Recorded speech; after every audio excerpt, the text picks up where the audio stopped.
Last few कुछ videos में मैंने बात की है लॉ ऑफ अट्रैक्शन की एंड मैनिफेस्टेशन के बारे में, बहुत डिटेल में डिस्कशन हुआ है। तो मैनिफेस्टेशन की बहुत सारी टेक्निक्स हैं, अनगिनत हैं और आती भी जा रही हैं। लोग 2-3 लोगों चीज़ों को कन्फ्यूज़ करके न्यू टेक्निक्स निकाल रहे हैं। But today I am going to talk about the technique we call it 3-6-9। 3 + 3 is 6, 6 + 3 is 9।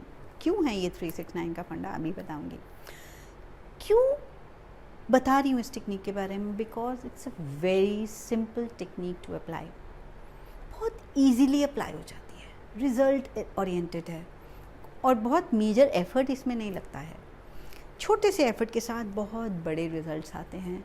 हर कोई इसको ट्राई करने के लिए रेडी रहता है। एक बार पता चल जाएगी तो आई एम श्योर आप ज़रूर इसे ट्राई करने वाले हैं।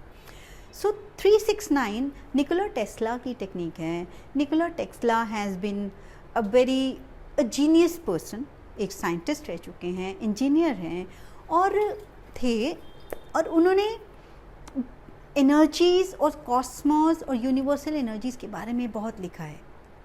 वो ऐसा मानते हैं कि हर इंसान के आसपास चारों तरफ ऐसे एक बड़े आकार में गोले की तरह एक एनर्जी का ब्रह्मांड। सो निकोला टेस्ला के अकॉर्डिंगली वो ऐसा मानते हैं कि 360 डिग्री हमारे पूरे आसपास एक गोला के आकार में एनर्जी है और वो 360 डिग्री मीन्स यहाँ से अगर स्टार्ट हो रही है तो पूरी यहाँ आकर एंड हो रही है।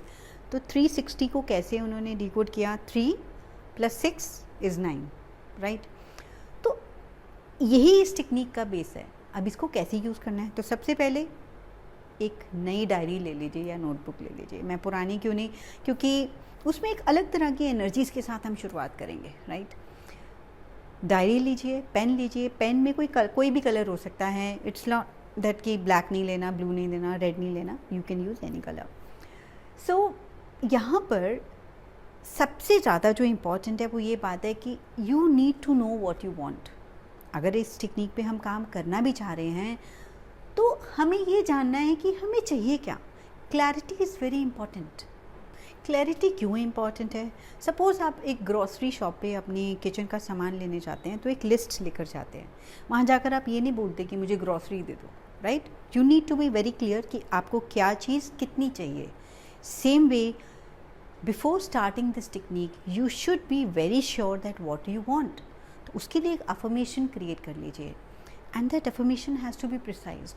और मैंने पिछले कुछ वीडियोस में अफर्मेशंस के बारे में डिटेल में बताया है। एक पूरी कंप्लीट वीडियो है अफर्मेशन के बारे में, right? So after you decide the affirmation you can start with this technique. मैं यहाँ पर एग्जाम्पल के लिए आपको अफर्मेशंस बता भी रही हूँ। I am just going to share one affirmation for your finances. Finances के लिए बहुत अच्छी अफर्मेशन है, मैंने हमेशा यूज़ करी है। I always have more than enough to spend.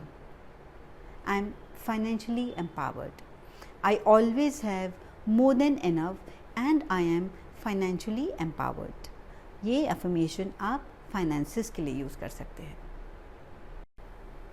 I love myself and I am open to love। ये अफर्मेशन आप लव के लिए यूज़ कर सकते हैं। I love myself and I am open to love। Then अगर रिलेशनशिप की बात है तो I share healthy, loving and balanced relationship with my partner। किसी का भी आप इसमें नाम इंक्लूड कर सकते हैं। I share healthy, loving and balanced relationship with. So once you are decided with the affirmation you can start this technique. और तीनों अफर्मेशंस नहीं करनी है, एक टाइम पे किसी एक विश के ऊपर आप काम कीजिए। You can choose either health, either relationship और फाइनेंसेस, या इसके अलावा कुछ और है तो अपनी अफर्मेशन आप क्रिएट कर सकते हैं। But try to work on one affirmation at a time. अब जब अफर्मेशन डिसाइड हो जाएगी तो आपको क्या करना है? 3 टाइम्स उसको अर्ली मॉर्निंग उठने के 10 to 15 मिनट्स के बीच में आपको लिखना है। 3 times write that affirmation. After that in afternoon maybe 6 to 8 hours हो जाएंगे तो उस टाइम पे आप लिखेंगे 6 times you need to write this affirmation in afternoon. उसके बाद रात को बेड टाइम सोने से पहले 9 टाइम्स इसको आपको लिख कर सो जाना है। ये सेम प्रोसेस को आपको करना है मिनिमम 21 डेज़ या फिर आप 33 डेज़ कर सकते हैं। मैक्सिमम बहुत अच्छा होगा अगर आप इसे 45 डेज़ भी कर सकते हैं तो। सो बेस्ट रिजल्ट लेने हैं तो 45 days. So let the magic happen, just give it a try. और जब आप ये कर रहे हैं तो सेल्फ डाउट, अपने लॉजिकल माइंड को साइड पे रख दीजिए। बहुत लोगों को लगेगा कि ये सब कुछ तो फेक है, इससे कुछ नहीं होता, but you need to fake it till you make it.